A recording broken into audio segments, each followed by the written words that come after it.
Muy buenas tardes, bienvenidos al Tiempo de Entrevista en Canarias al Día. Hoy queremos centrarnos en la actualidad de la política territorial de Canarias y vamos a hacerlo a través de la versión que tiene la Consejería de Política Territorial, Cohesión Territorial y Aguas de la situación actual del archipiélago. Y qué mejor que hacerlo en la compañía de su actual consejero, Manuel Miranda. Bienvenido. ¿Qué tal? Buenas tardes. Muchas gracias por acompañarnos. La verdad es que es una consejería ambiciosa por todos los retos que tienen encima de la mesa en esta legislatura. Y si me lo permite, me gustaría empezar hablando de la Ley del Suelo que se aprobó en el Parlamento de Canarias en 2017 y que ustedes han anunciado que van a revisar. ¿Por qué y hasta dónde? Bueno, entendemos que la Ley del Suelo ha sido un buen instrumento, que ha descentralizado la regulación o las normativas territoriales y urbanísticas en las islas, en los municipios y en el Cabildo, pero entendemos que la aplicación de esa normativa ha tenido dificultades. Dificultades no solamente en lo que se refiere a interpretación del texto, a, digamos, algún tipo de redundancia en cuanto a los tiempos en la tramitación, sino también en la dificultad e imposibilidad de algunas corporaciones locales para desarrollar planeamiento con sus propios medios. Bueno, vamos a intentar, primero que nada, tratar de mejorar esa ley y luego vamos a intentar también, de alguna forma, acompañar a esas administraciones para que puedan desarrollar su planeamiento y no nos veamos con la dificultad, como hemos tenido hasta ahora, de que en varios años no hemos conseguido sacar planeamiento alguno en Canarias. Llama la atención porque cuando se tramitaba esa ley, cuando se debatía, se impulsaba, entre otras razones, como una medida para aliviar la fuerte burocratización que tiene la ordenación del territorio en Canarias y para facilitar precisamente a los ayuntamientos a aprobar sus planes generales. Sin embargo, eso no se ha conseguido. ¿Ha fracasado en ese objetivo la ley? No es que haya sido un fracaso, pero sí entendemos que la ley no cumplió ese objetivo que tenía de agilizar y tramitar de forma conveniente todo lo que se refiere a expedientes de planes generales o planes insulares. No se ha conseguido, pero no se ha conseguido no porque el texto de la ley sea erróneo, sino porque no hemos sido capaces de que los ayuntamientos tengan músculo suficiente desde el punto de vista administrativo y desde el punto de vista urbanístico como para desarrollar ese planeamiento. Yo creo que ahí, en la aplicación de la ley, es donde ha estado, digamos, el fallo y es ahí donde tenemos que incidir. Hay que mejorar la ley en muchos aspectos, pero también hay que trabajar para que Canarias tenga profesionales, tenga músculo administrativo para poder desarrollar todo lo que es el planeamiento. Esa idea que emana de la propia ley, que es la de darle mayor capacidad a los ayuntamientos e independencia, si me lo permite, para realizar sus planeamientos, no puede desencadenar que haya una especie de reinos de taifas urbanísticos en Canarias. Lo digo porque al final no se va a perder esa unidad y cohesión que daba la posición que tenía antes o la centralización de la ordenación del territorio en el gobierno. Yo creo que el ser a veces muy... querer abarcar todo lo que es el planeamiento y la ordenación desde una óptica superior, yo creo que al final nos está generando que no seamos capaces de culminar todo aquello que se exige para un planeamiento, digamos, de índole insular. Sin embargo, a veces hay quien se plantea que el ir añadiendo, el ir montando el puzzle desde abajo, desde las necesidades del momento y no desde una perspectiva global de cara a 20, 25 años, yo creo que es más fácil y da la impresión, por lo que hemos estado viendo todos estos años atrás, que a lo mejor el trabajar de forma concreta en determinadas zonas, determinado planeamiento, vamos a ser capaces de mejorar y caminar.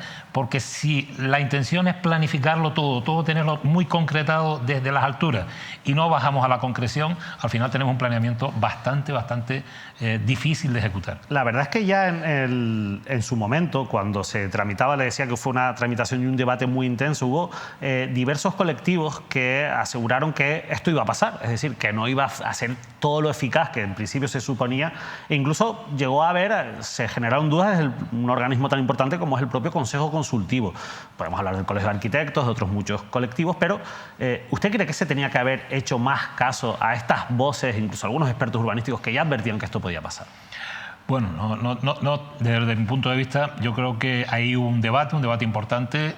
Esta ley pasó por la Cámara, tuvo los apoyos necesarios para salir adelante, pero es verdad que en la tramitación de una ley hay voces discrepantes que entienden que un tema tan complejo como la ordenación del territorio y el urbanismo, pues hay que abordarlo de distintos puntos de vista. Yo creo que sí se consiguió un buen texto, sí que la intención era buena, pero la aplicación, lo que es llevarlo a cabo, sí que ha tenido muchas dificultades, no achacables al texto legislativo, pero sí lo que se pretendía, que era que los propios ayuntamientos y los cabildos tuvieran agilidad en el desarrollo. Ahí hemos tenido dificultades y es por ahí por donde queremos mejorar ese texto, darle más agilidad, hacerlo más práctico para los ayuntamientos y para los cabildos, y siempre desde la óptica de descentralizar y que cada isla, cada territorio tenga su autonomía a la hora de desarrollar el urbanismo. Ha pasado muchas veces, sobre todo en los ayuntamientos más pequeños, que al final son los mayoritarios en Canarias, que no tienen capacidad ni estructura, usted lo decía antes, no tienen músculo para poder sacar adelante, incluso para redactar sus propios planes generales o incluso adjudicarlos. Esto al final ha hecho que muchas veces esas licitaciones hayan recaído en Gesplan, en una empresa pública del Gobierno de Canarias, que es quien al final pues, ha redactado eso, gran parte de los planes generales de los ayuntamientos o está en ello. Al final no está ocurriendo que precisamente es el Gobierno de Canarias, una empresa pública del Gobierno de Canarias quien está centralizando esa labor. Bueno, es verdad que los pequeños ayuntamientos tienen la posibilidad de utilizar un medio propio como es Gesplan para desarrollar el planeamiento, porque es cierto que las oficinas técnicas, aparte de, digamos, del trabajo diario de licencias, autorizaciones, actividades clasificadas, todo eso que se maneja a diario, a veces no tienen la capacidad de hacer una planificación y a veces compleja como es un plan general. Yo creo que no es que se haya recentralizado a través de Gesplan, pero sí Gesplan se está utilizando como una herramienta que puede facilitar, sobre todo, y una cosa importante que es el tema de la contratación, a la hora de contratar de una forma más sencilla lo que es el desarrollo del planeamiento. Gesplan ha adquirido, digamos, una empresa que tiene capacidad, pero no nos tenemos que olvidar que el planeamiento también se hace en otros ámbitos, como son empresas privadas que también están especializadas. Yo creo que Gesplan ayuda, pero no es la única opción que tenemos para desarrollar planeamiento. Pero sí que al final se ve ese problema de fondo y es el de la falta de personal. Muchos ayuntamientos nos lo dicen, muchos alcaldes, no tenemos los suficientes técnicos en urbanismo para poder desarrollar un plan general. ¿Cómo les van a ayudar? ¿Cómo van a hacer que puedan hacerlo? Bueno, nosotros precisamente lo que se ha utilizado es como medio propio Gesplan, que sí que tiene una estructura, pero nosotros también queremos tomar otra serie de medidas y es formar a, digamos, expertos en planeamiento que sabemos que no hay. También queremos hacerle ver a las distintas administraciones la necesidad de potenciar las oficinas técnicas, de potenciar la contratación de expertos en materia urbanística. Eso es fundamental, si no, tal cual tenemos concebido, Gesplan no va a poder ejecutar 88 planeamientos y 7 planes insulares. Tendremos que variar, tenemos que ampliar, apoyarnos en empresas públicas, en empresas privadas y en los propios técnicos de los ayuntamientos. Es cierto que en materia de contratación la cosa se ha puesto muy complicada, contratación de personal en las administraciones y una carencia importante de técnicos especialistas en lo que es el planeamiento en Canarias. Sí. Una de las figuras también, más allá de todo esto que hemos comentado, que se ha puesto en duda de esta ley del suelo, es la figura del interés insular. Al final, incluso en la pasada legislatura se presentó una proposición no de ley en el Parlamento, presentada también por su formación política, por Coalición Canaria, en la que se pedía que también se revisase esta figura, porque al final lo que vienen a decir muchos colectivos es que está siendo un coladero para que se cuelen proyectos o grandes inversiones urbanísticas que poco o nada tienen que ver con ese interés general que debería primar o estar detrás de esta figura. ¿Van a tocar la figura de interés insular? Es una de las cosas que está sobre la mesa. Sabemos que fue una herramienta que se planteó y que se dejó en la ley precisamente para ese tipo de proyectos estratégicos, para ese tipo de inversiones importantes que se ve que tienen un interés para la economía o para el tema social en determinadas islas que necesitan de esos impulsos económicos y de esa implantación de infraestructuras o de empresas. Pero bueno, también es cierto que al estar puesto en el texto de una manera genérica, también pueden colarse otro tipo de proyectos o buscarse una fórmula de solucionar problemas urbanísticos a través de ese artículo. Yo creo que está bien, pero hay que matizar el texto y hay que darle ese objetivo de cuestiones estratégicas, cuestiones urgentes que no puedan esperar y que sean necesarios para la sociedad y para la colectividad. A partir de ahí, yo creo que es el trabajo que debemos hacer y ese es uno de los temas que está sobre la mesa. Bueno, hay una cuestión que conocíamos este martes y es el anuncio que hacían por parte del Gobierno de Canarias desde el área de viviendas. El director general hablaba de la posibilidad pretende la posibilidad de ampliar a todas las islas la posibilidad de edificar el suelo rústico, como se ha hecho en La Palma. ¿Ustedes comparten esta visión? Bueno, eso está sobre la mesa, es una posibilidad que existe, pero todavía no tenemos, digamos, un diagnóstico de lo que supondría el abrir nuevas bolsas de suelo. Habría que examinar de alguna forma por islas cómo está el planeamiento, qué posibilidades hay de los suelos que están en estos momentos planificados y que los planes generales tienen a disposición de la empresa pública, la empresa privada, para desarrollar viviendas, pero creo que previamente hay que hacer una diagnosis, hay que ver exactamente cómo están las posibilidades urbanísticas, y para eso tenemos empresas que le hemos encargado ya, Grafcan, Gestur, para que nos hagan una visión de qué suelo hay disponible en materia de vivienda, y luego analizar este tipo de propuestas que pueden dar una solución. Es verdad que hay un problema habitacional en Canarias brutal, en determinadas islas es ya casi insoportable, que nos está llevando a soluciones que nadie quiere, pero tenemos también que valorar y ponderar lo que significa abrir nuevas bolsas de suelo, a la vida cuenta de que hay municipios que tienen todavía suelos urbanizables que pueden expandirse. Yo creo que es un tema que hay que valorar, que hay que ver, pero es una posible solución que está sobre la mesa y que habrá que plantearse. Pero eso está muy verde, por lo que yo le entiendo todavía, esta posibilidad. Por supuesto, yo creo que esa posibilidad es una posibilidad que se apunta viendo un poco las necesidades urgentes de La Palma, pero nosotros, dentro de lo que va a ser esta revisión de la ley del suelo, vamos a intentar valorar y ver qué posibilidades hay, pero creo que todavía es una propuesta muy incipiente. Bueno, vamos a continuar con otro asunto que también ha sido actualidad en los últimos días, y es que el Ayuntamiento de Santa Cruz de Tenerife ha pedido al Gobierno de Canarias suspender el planeamiento en el ámbito de la refinería para poder avanzar en el desarrollo de la ordenación de esa zona de la capital tinerfeña. ¿Ustedes qué van a hacer al respecto? Bueno, yo creo que es una propuesta interesante, es un tema estratégico para la capital. Yo eso no me cabe la menor duda, y yo creo que tendremos que valorarlo, y yo creo que es una vía, habida cuenta de cómo evoluciona el planeamiento y las necesidades que tenemos de sacar planeamiento, yo creo que es una vía que justifica la posibilidad de suspender planeamiento declarado de interés regional, porque yo creo que el ampliar el casco urbano de Santa Cruz en esa zona tan crucial como es la zona de la refinería, pues yo creo que sí merece una atención especial, y sí creo que sea un bien para la ciudadanía y un bien público. Por lo tanto, yo sí creo que se justifique el poder estudiar, si así lo piden tanto el Ayuntamiento como en este caso el Cabildo Insular de Tenerife. Yo creo que si todos estamos de acuerdo, ¿por qué no explorar una vía de algo tan estratégico y tan fundamental como es el suelo de la refinería en el ámbito de la capital de Santa Cruz de Tenerife? Le decía al principio que tiene una consejería muy ambiciosa porque abarca muchos retos importantes para Canarias, y uno de los que se habla mucho, se habló al final de la pasada legislatura, y parece que va a ser un tema de los más fuertes que se va a tratar en esta, es el reto demográfico, que se llama. Ustedes, si no me equivoco, ya han encargado estudios a las universidades canarias. ¿Qué es lo que han encargado? ¿Qué es lo que quieren saber en estos momentos?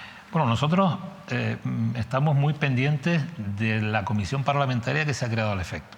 Yo creo que en el Parlamento está la soberanía del pueblo canario, y el Parlamento ha decidido estudiar el reto demográfico como una cuestión fundamental para el futuro de Canarias. Por lo tanto, en la anterior legislatura se hacen unos estudios preliminares, hay una serie de ponencias donde se sacan unas conclusiones muy breves, pero queremos y quiere el Parlamento seguir ahondando en esa cuestión estratégica que es el reto demográfico. Esa parte se va a trabajar junto con el Parlamento, veremos qué conclusiones saca, el Poder Legislativo para luego aplicar en qué modelo queremos desde el Poder Ejecutivo, desde el Poder del Gobierno, cómo podemos desarrollar esas estrategias que se marquen desde el Parlamento. Nosotros, por nuestro lado, también estamos, a través de la empresa Medio Propio, GESPLAN, incluso con las propias universidades en este momento, buscando, estrategias, aportarnos soluciones para ver cómo podemos abordar situaciones tan distintas como es el reto demográfico en unas islas orientales, Fuerteventura y Lanzarote, que tienen un incremento poblacional difícilmente asumible por las infraestructuras y los servicios que prestan, pero que hay otras islas, las islas occidentales, que tienen problemas de envejecimiento, problemas de crecimiento, problemas de dar salidas a los jóvenes que salen de la isla. Por lo tanto, tenemos una realidad muy difícil, muy distinta, con islas capitalinas muy pobladas, donde las zonas costeras en estos momentos ocupan la mayoría del territorio, y ahí es donde radica la población, y se están despoblando zonas de medianías y zonas zonas digamos, de alta montaña, con lo cual tenemos una realidad completamente distinta en todas las islas, con situaciones complejas de afrontar, y ahí es donde queremos ver qué soluciones, porque tenemos que tratar un tema de reto demográfico, tenemos que ver cómo asumimos, y yo creo que es fundamental el planeamiento para intentar poner cotos y decir, bueno, no vamos a poder seguir evolucionando, machacando suelo y trayendo más población. Yo creo que ahí tenemos un punto importante, y luego hay una parte también que también está en otra parte de la consejería, que es la cohesión territorial, que hay que trabajar por ella. Tenemos que velar porque los ciudadanos de Canarias en general tengan el mismo acceso a los servicios y a las infraestructuras, ya sea en el Hierro o ya sea en la isla de Gran Canaria. Con lo cual hay un trabajo ingente que hacer, hay mucho que desarrollar, porque esto al final no nos olvidemos que tiene que terminar en unas, digamos, políticas del gobierno para, en las distintas consejerías, en las distintas áreas de gobierno, intentar, pues por un lado, y ahí hablo de planificación, controlar y hablar del reto demográfico, y por otro, igualar las posibilidades de los ciudadanos, los beneficios de los ciudadanos en todas y cada una de las islas. ¿Cómo se consigue que venga menos gente a Canarias? Por ejemplo, hay un dato que se repite prácticamente mes a mes, y es que la población extranjera es la que adquiere aproximadamente el 30% de las viviendas, de todas las viviendas que se venden en Canarias. Eso, limitarlo por ley, creo que es imposible. No se puede hacer con un ciudadano, sobre todo de la Unión Europea.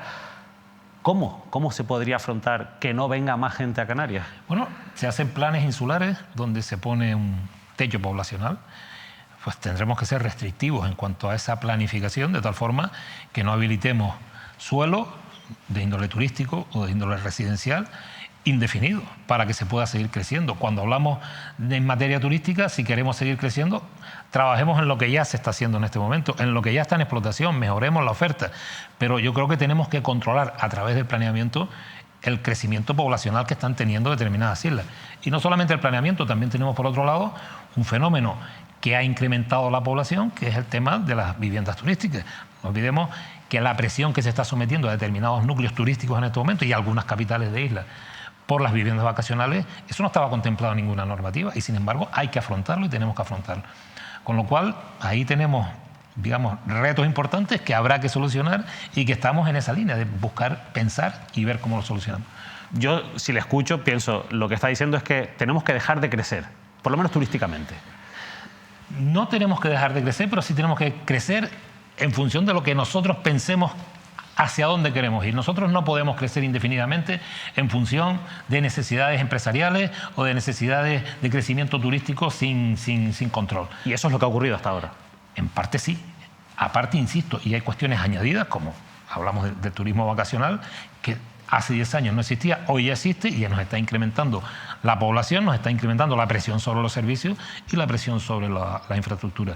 Con eso la situación es la que es, y por ahí es por donde vamos a tener que trabajar un control del territorio, aparte de otras medidas. Desde luego es muy difícil restringir la entrada de europeos, de españoles aquí a Canarias, pero sí que vamos a trabajar en que lo que se disponga, lo que se planifique y los techos que se pongan poblacionales a 10, 15, 20 años estén muy vinculados al territorio y se crezca lo que se tiene que crecer, y nunca más. ¿Una moratoria turística sería una solución? No, creo que simplemente es los planeamientos de las distintas islas, ser conscientes de que no podemos abrir suelos, territorios para más hoteles, más camas, no sé, seguir profundizando en el tema turístico. Yo creo que eso tiene que tener una solución, y la solución pasa por no crecer en el territorio indefinidamente.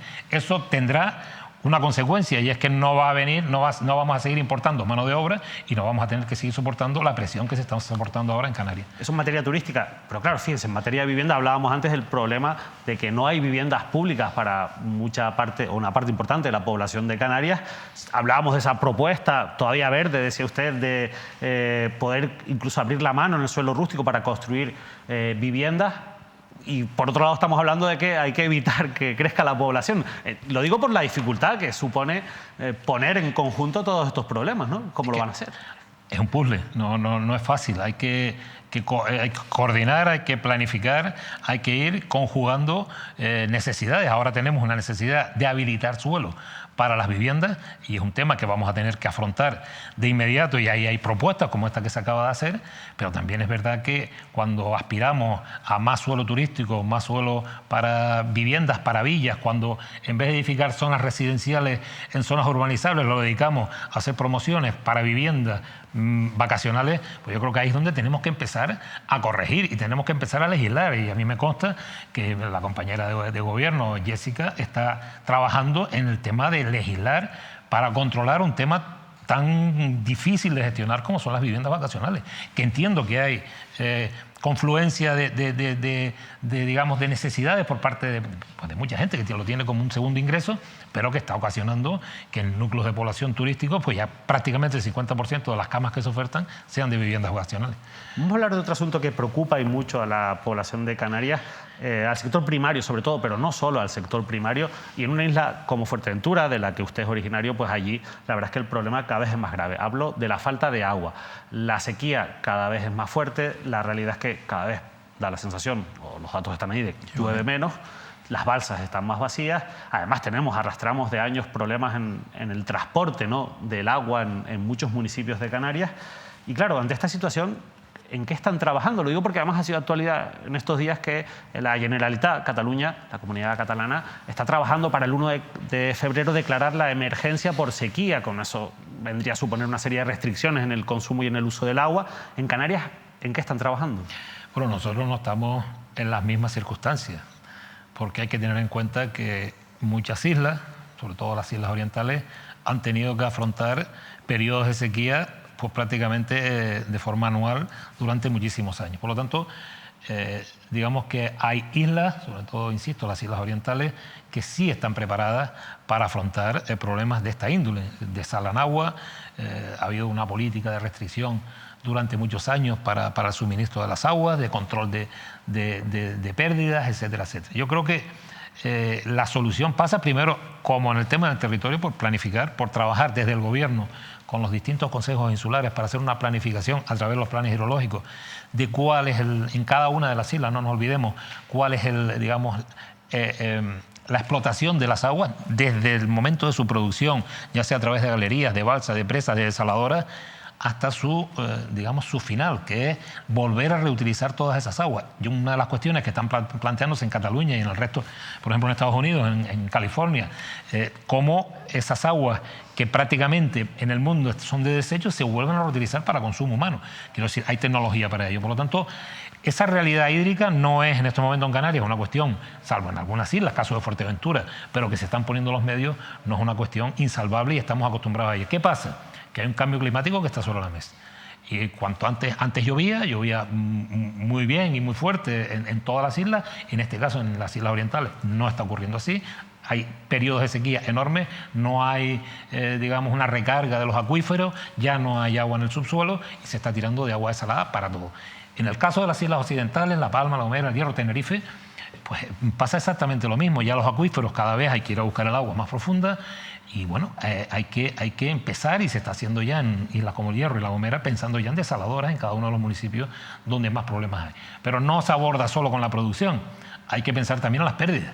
O sea, no podemos permitirnos desalar agua y tener pérdidas aproximadas del 50%. Ahí hay que hacer una labor importantísima. Y yo creo que el mayor problema que tiene Canarias, independientemente de que en algunos sitios tengamos problemas de suministro de agua, y eso es grave, es el tema de las aguas depuradas. O sea, hay un grave problema de tratamiento de aguas depuradas, de saneamientos que no existen, de viviendas que están vertiendo a pozos negros, que están contaminando el subsuelo, y eso tiene que corregirse de alguna manera. ¿Incumplimos las directivas europeas en estos momentos? Bueno, claro que hay incumplimientos en las directivas europeas, y eso es un poco uno de los objetivos fundamentales que estamos planteando a los consejos insulares, es que tenemos que trabajar en esa vía.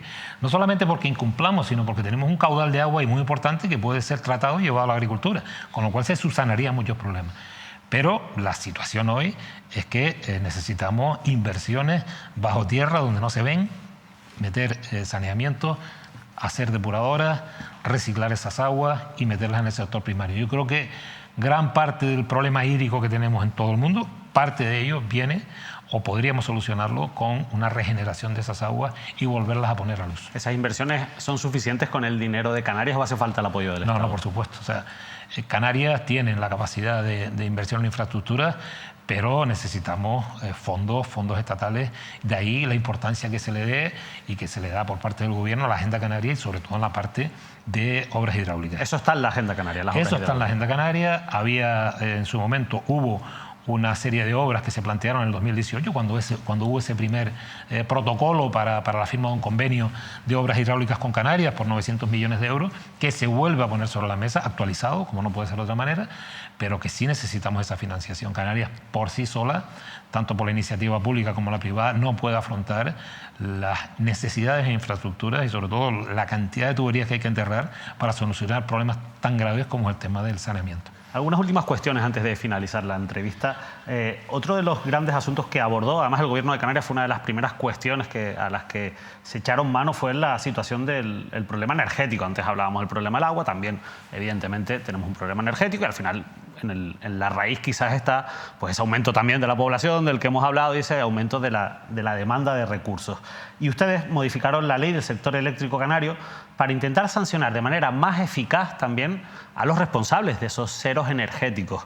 Esto, ¿cómo esperan conseguirlo? Es decir, ¿qué es lo que han hecho para conseguirlo? Lo digo porque quizás nos hemos cansado un poco de que el gobierno administrativamente ponga sanciones importantes y que después estas grandes empresas energéticas consigan que se rebajen pues, prácticamente a cifras ridículas en los tribunales. ¿Cómo van a cambiar esta inercia? Bueno, yo creo que el gobierno tiene que seguir velando porque todas las islas tengan garantías y yo creo que lo que se pretendía y lo que se pretende con esta declaración de emergencia energética en determinadas islas es garantizar por parte del gobierno y por parte, digamos, de las empresas que están dando el suministro, garantizar o tener unas garantías de un suministro potente, digamos, que no estemos a expensas de si los motores, de si las plantas de generación son obsoletas, no están al día, no se renuevan por distintas normativas. Yo creo que ahí el gobierno ha tomado una decisión que implica aumentar la producción y las garantías de producción en determinadas islas, Gran Canaria, Tenerife y el tándem Fuerteventura-Lanzarote, y eso tiene que ser una prioridad para este gobierno y tiene que hacerlo así porque no nos puede pasar lo que nos ocurrió en La Gomera. En La Gomera tuvimos un cero energético, es una isla relativamente pequeña poblacionalmente, pero eso no nos puede ocurrir en una isla como Tenerife o como Gran Canaria porque el caos puede ser total y generalizado. Por lo tanto, el gobierno creo que actuó rápido. Creo que apela a la responsabilidad de las empresas, las que están operando, las que tienen la obligación de generar y las que tienen la obligación de repartir la electricidad en toda Canarias. Se están haciendo las inversiones, se está invirtiendo por parte de las empresas y por parte del gobierno, pero vamos a tener que seguir trabajando porque si no garantizamos con una producción suficiente la garantía del sector eléctrico, nos podemos encontrar con que un día tenemos un problema muy serio que es un cero energético. Yo le preguntaba por lo de las sanciones porque al final parece que si no se toca el bolsillo de estas grandes compañías, no invierten. ¿Ustedes van a conseguir que inviertan sin tener que estar detrás de ellos? Yo creo que no es tanto un problema económico, sino un problema de cómo se interpretaba la normativa. Las empresas que decían que debido a una determinada normativa de hace 10 años no podían seguir invirtiendo, no podían seguir renovando, se hace otra interpretación por parte del gobierno. En fin, hay una situación compleja, difícil, pero una cuestión de interpretación legal. No se han renovado esos motores porque alguien entendió que la ley no se los permitía. Bueno, pues yo creo que todo eso es lo que se intenta remediar ahora. Por eso el gobierno ha intervenido y ha tomado medidas drásticas para intentar que esto no ocurra. Vamos a hablar de un asunto que veíamos también esta semana y es ese frente común abierto entre el Cabildo de Fuerteventura, el Gobierno de Canarias y algunos ayuntamientos de la isla para acabar con una proliferación que empieza a preocupar, que es la de los asentamientos ilegales, incluso bueno, pues en diferentes fórmulas como pueden ser contenedores. Claro, esto va muy relacionado también con lo que hablábamos antes, el problema habitacional que tienen muchas personas en Canarias. Fuerteventura es una de las islas donde mayores ejemplos vemos de la falta de oferta de viviendas. Incluso hay municipios donde hay más oferta de alquiler vacacional que de viviendas para, por ejemplo, el arrendamiento. Y claro, ustedes dicen, vamos a acabar con este problema porque además es un problema medioambiental, entre otras cuestiones. Pero ¿y cómo se acaba con este problema medioambiental sin que toda esta gente se quede en la calle?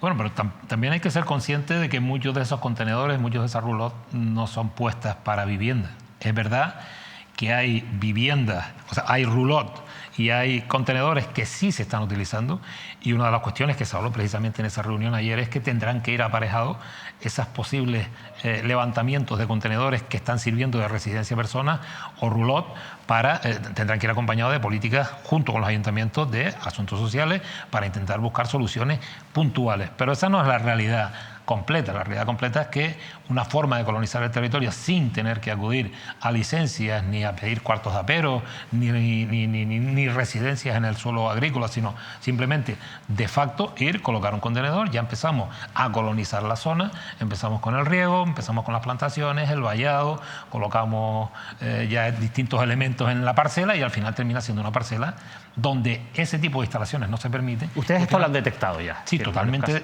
detectado. Y además, no es que hayamos actuado en el gobierno motu propio, que también sabemos en la agencia todas las denuncias que tenemos, es que los ayuntamientos nos exigían, y al Cabildo, que tomáramos medidas inmediatas con respecto a esto. O sea, entiendo que los ayuntamientos que tienen las competencias en disciplina urbanística sancionaban a este tipo de asentamientos cuando encontraban esas circunstancias que usted ha relatado. Esto se traslada a la Agencia de Protección del Medio Natural, pero no está siendo suficiente. No es suficiente. La agencia tiene que afrontar digamos, expedientes de toda Canarias, de todos los ayuntamientos.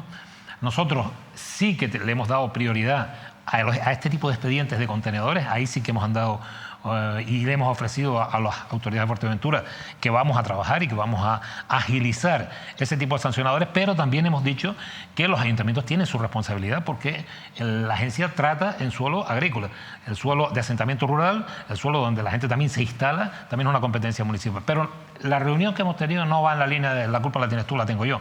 Hemos dicho tenemos que hacer un trabajo conjunto y tenemos que solucionar este tema todas las administraciones afectadas.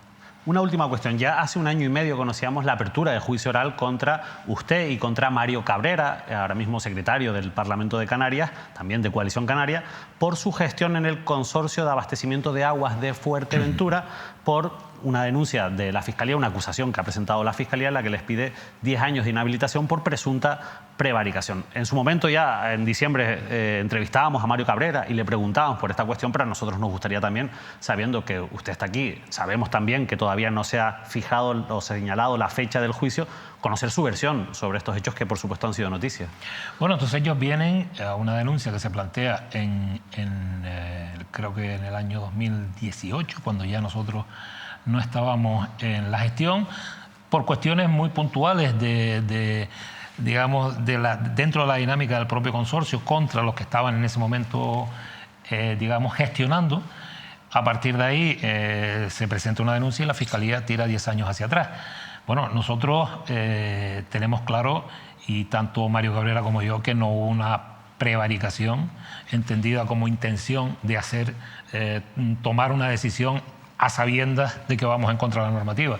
Es verdad que había cosas que se podían mejorar, evidentemente en la contratación podíamos mejorar. Hay que tener en cuenta que la acusación tiene que ver con la contratación de cubas para situaciones de emergencia. Cuando nos veíamos sin agua, pues efectivamente tirábamos sin tener un respaldo, una declaración detrás de emergencia para poder hacer esa llamada, que eran cubas públicas, cubas privadas, y nosotros pues tiramos en ese momento porque nos veíamos que no había capacidad para suministro de agua. Bueno, pues esa irregularidad en la contratación se considera como una prevaricación por nuestra parte. Nosotros, desde luego, tenemos muy claro, tanto Mario Cabrera como yo, que lo que intentamos en esa situación es solucionar problemas que se nos venían sobrevenidos, y que cuando tú te ves en la gestión del agua y te ves que ganaderos tienen ganados de 1000 cabezas de ganado y no tienen agua para darle, pues tú en esos momentos tienes que actuar. Evidentemente tendrías que hacerlo de una forma arreglada, pero en esos momentos tiras de todo de lo que puedas hacer. Y además, en el caso de las cubas de agua, pedíamos iniciativa privada y pública, porque es que no había cubas en Fuerteventura para poder trabajar y poder subsanar esa situación. O sea, que se no es que eligieran a un suministrador por encima de otros y sin los procedimientos legales establecidos. En absoluto. Aquí nadie, y es curioso porque nunca hubo una denuncia de nadie que se viera perjudicado por nuestra acción, porque nosotros lo que pretendíamos teníamos una cuestión muy clara, y es que lo primero era la economía del consorcio, porque estamos hablando de una época muy, muy fastidiada, con unos incrementos de precios del agua tremendos, y ahí teníamos que velar por la economía, pero también dábamos posibilidades a todos. O sea, nosotros nunca elegimos a este o al otro, dijimos para aquí o para allá. Simplemente decíamos, hoy tenemos una necesidad, véngase todo el que tenga la posibilidad de suministrar agua, porque es que no teníamos capacidad. Es que por muchas cubas que hubieran por dentro, no podíamos cuando teníamos media isla prácticamente sin suministro. Claro, ante esa situación, bueno, alguien te puede decir 10 años más tarde, hombre, usted tenía que haberlo hecho de otra manera. Y es verdad, podíamos haberlo hecho de otra manera y tendremos que haberlo hecho de otra manera.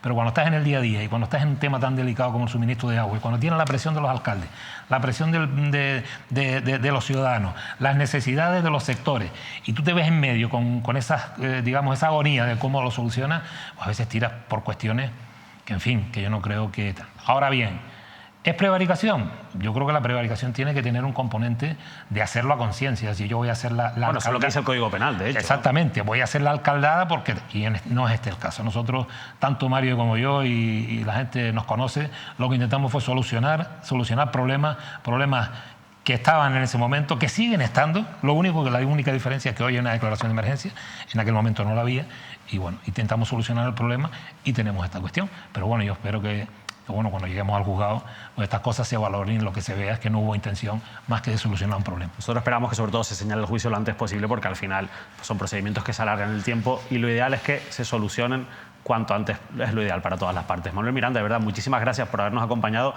y por habernos ayudado a entender muchos asuntos que son muy complejos. Seguramente nos hubiera gustado tener a los dos más tiempo para poder seguir hablando de estas cuestiones que en muchos casos son muy técnicas, pero al final tenemos el tiempo que tenemos. Esto es televisión. En cualquier caso, le agradecemos muchísimo su presencia hoy aquí en Canarias al Día. Gracias y un placer estar aquí. Manuel Miranda, el consejero de Política Territorial, Cohesión Territorial y Aguas de Canarias, ha estado hoy con nosotros aquí en Mírame Televisión. Nosotros nos despedimos, le dejamos ya con la programación habitual de Mírame Televisión y volvemos la próxima semana con más entrevistas y más análisis de la actualidad.